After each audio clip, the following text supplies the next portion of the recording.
Você já ouviu falar em individuação? Quando a gente pensa nesse termo, um monte de coisa pode vir à cabeça, e muitas delas, talvez, um pouco distorcidas. Por isso hoje vamos trilhar um caminho mais claro para entender o que é esse processo. Para começar, quero ler um haikai do Paulo Leminski que diz o seguinte: o barro toma a forma que você quiser. Você nem sabe estar fazendo apenas o que o barro quer. Essa é uma provocação e tanto, né? A gente acha que faz o que quer da nossa vida, mas existe um princípio autorregulador, algo que nos guia sobre o que fazer e o que não fazer. E é aqui que a gente começa a entender a individuação. Ela não é um ponto de chegada, mas uma jornada, um processo de vida que todos nós trilhamos, com mais ou menos dificuldade dependendo da nossa consciência. A palavra individuação vem de indivíduo, que significa ser uno, inteiro, íntegro. Íntegro no sentido de ser integral consigo mesmo e com o coletivo. Olha só que interessante. Individuação não tem nada a ver com individualismo ou egocentrismo. É sobre se conectar com quem você realmente é, seguindo um germe embrionário que já existe dentro de você. Quando a gente nasce, o ego ainda está envolvido pelo inconsciente. Com o tempo, ele emerge e a gente se diferencia. Esse processo de se afastar do inconsciente para ganhar autonomia é chamado de alienação. Parece uma palavra forte, mas é essencial. É a nossa educação.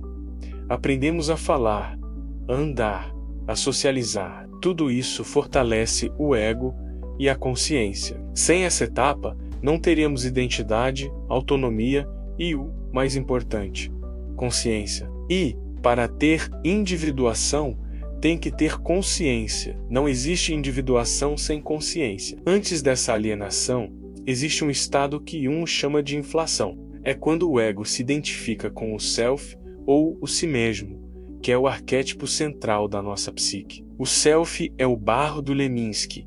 Ele é o responsável pela autorregulação. O ego acha que é o dono do próprio nariz, mas na verdade ele é apenas uma parte do todo. É o self que organiza o processo de individuação, trazendo um equilíbrio para a consciência. O inconsciente compensa e se autorregula em relação à parte consciente. Por isso, o diálogo entre consciente e inconsciente é fundamental.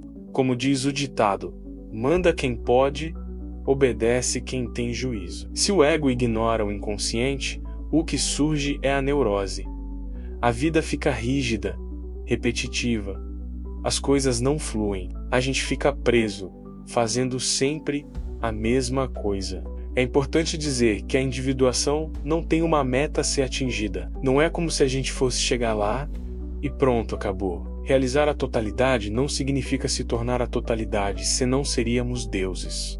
E somos humanos, cheios de qualidades, mas também com as nossas sombras. Falando em sombra, ela se forma justamente nesse processo de alienação. No início, na inflação, o ego se vê como todo. Depois, ele precisa aprender seu lugar, entender sua pequenez. Como Jung diz, a confrontação com o self é uma derrota moral para o ego. Você acha que vai fazer as coisas de um jeito, mas percebe que há caminhos que não deve seguir e outros que precisa trilhar. Isso exige escolhas e renúncias. Não, a individuação não é um passeio no parque. Jung usa a imagem do ferro sendo forjado entre a bigorna e o martelo. Essa imagem da confrontátil do confronto é muito mais realista. Não existe individuação sem perda, sem dor, sem angústia. Existe navegação sem sofrimento? Não estou sendo pessimista, mas a vida é feita de opostos. E onde há opostos, há tensão. Uma coisa é certa. Vamos ter que lidar com a nossa sombra. E para fazer isso, Jung diz que precisamos deixar a persona de lado. A persona é a nossa máscara social. Nesse processo, a gente precisa se afastar um pouco do coletivo para encontrar nossa interioridade, nossa alma, o nosso sagrado. E o coletivo pode não gostar. É comum ouvir de pessoas em terapia que a família diz: nossa, você mudou, essa terapia não está te fazendo bem. Isso acontece porque você está saindo do grupo. Não é brigar ou abandonar, mas entrar em contato com o seu eu verdadeiro. E um fala sobre os cismos, ideologias, religiões, qualquer norma coletiva. A individuação não é ser contra eles, mas construir um novo sistema de valores. A gente passa a primeira metade da vida se adaptando ao mundo externo. A persona é importante, mas na segunda metade o foco muda. Não é abandonar o coletivo, mas mergulhar na interioridade para construir novos valores, prestando atenção nos sonhos, nos símbolos, nas sincronicidades, nos sintomas. E o mais incrível é que esses novos valores, forjados no seu interior, devem servir ao coletivo. Lembra, tornar-se um consigo e um com o coletivo. É a integração entre consciente e inconsciente, individual e coletivo. Se você começa a se rebelar contra tudo e todos, achando que não precisa de ninguém, talvez o problema não esteja na sociedade, mas em você. Nós somos seres sociais. Esse processo te ajuda a entender quem você é, que caminho seguir e qual abandonar. E não tem receita de bolo, não tem ative seus arquétipos para ser feliz e próspero. É um processo de o ego entender sua pequenez, não de mandar no universo. Depois de construir esses novos valores, você se volta para o coletivo e oferece o que encontrou. Pense em figuras como Cristo e Buda.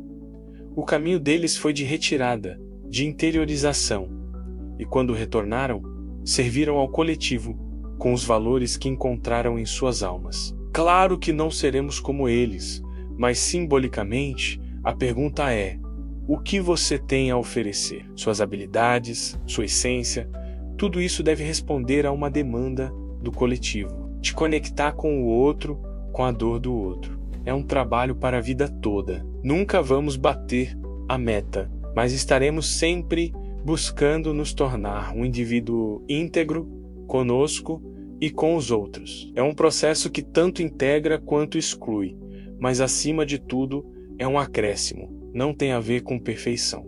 Obrigado por assistir. Se você gostou, deixe seu like, se inscreva no canal e compartilhe com quem possa se interessar. Até a próxima!